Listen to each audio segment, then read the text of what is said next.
We had 2 bags of grass, 75 pellets of mescaline, 5 sheets of high-powered blotter acid, a salt shaker half full of cocaine, a whole galaxy of multicolored uppers, downers, screamers, laughers, also a quarter tequila, quarter rum, case of beer, pint of raw ether, 2 dozen amyls.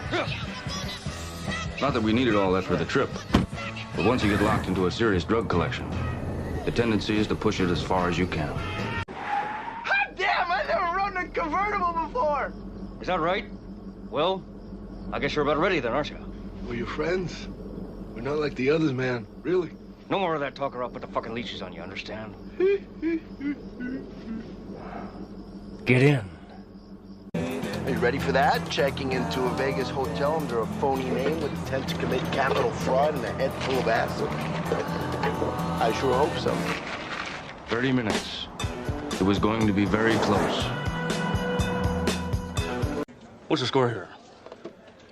What's next? Great, hang on to it. Fucking A, the gentleman has a major credit card. That's right, man. Don't take any guff from these fucking swine. You just got through saying that. Do you realize who the fuck you're talking to? Hey. Do you? Be over in 30 minutes. I was right in the middle of a fucking reptile zoo. And somebody was giving booze to these goddamn things. There's 2 women fucking a polar bear. Don't tell me those things. Not now, man. Ah, devil ether. It makes you behave like the village drunkard in some early Irish novel. Total loss of all basic motor skills. Blurred vision, no balance, numb tongue. The mind recoils in horror, unable to communicate with the spinal column. Which is interesting because you can actually watch yourself behaving in this terrible way, but you can't control it. I forgot about the beer. You want some? Oh. How about some ether? What? Never mind. Or listen to me. In a few hours, she'll probably be sane enough to work herself into some sort of towering Jesus-based rage at the hazy recollection of being seduced by some kind of cruel Samoan who fed her liquor and LSD, dragged her to a Vegas hotel room, and then savagely penetrated every orifice in her little body with his throbbing, uncircumcised member. A drug person can learn to cope with things like seeing their dead grandmother crawling up their leg with a knife in her teeth, but nobody should be asked to handle this trip. There's absolutely no choice but to cut her adrift and hope her memory was fucked.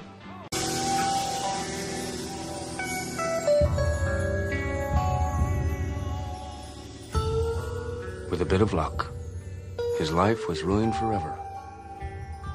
Always thinking that just behind some narrow door in all his favorite bars, men in red woolen shirts are getting incredible kicks from things he'll never know.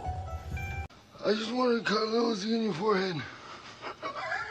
That rotten attorney of mine, Dr. Gonzo, was gone.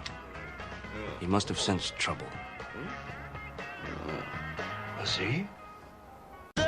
Oh, you evil bastard. This is your work. You better take care of me, Lord. If you don't, you're gonna have me on your hands. Stay calm. Stay calm. I'm a relatively respectable citizen. Multiple felon, perhaps, but certainly not dangerous. Who are these people? These faces? Where do they come from? They look like caricatures of used car dealers from Dallas. And sweet Jesus, there are a hell of a lot of them at 4:30 on a Sunday morning.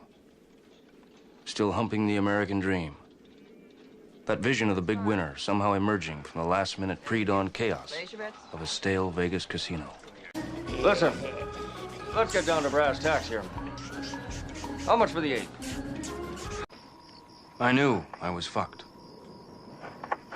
I know, I'm guilty. I understand that. I knew it was a crime. I did it anyway. Shit, why argue? I'm a fucking criminal. Look at me.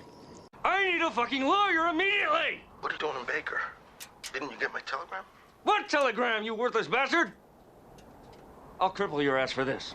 One of the things you learn after years of dealing with drug people is that you can turn your back on a person, but never turn your back on a drug. Especially when it's waving a razor-sharp hunting knife in your eye. Rabbit, bites its own head up. I want you to throw that fucking radio into the Come with me. Fuck, you're going completely sideways, man. That'll blast you right through the wall. You'll be stone dead in 10 seconds. Fuck, they'll make me explain things. Shit. What was I doing? What was the meaning of this trip? Was I just roaming around in a drug frenzy of some kind?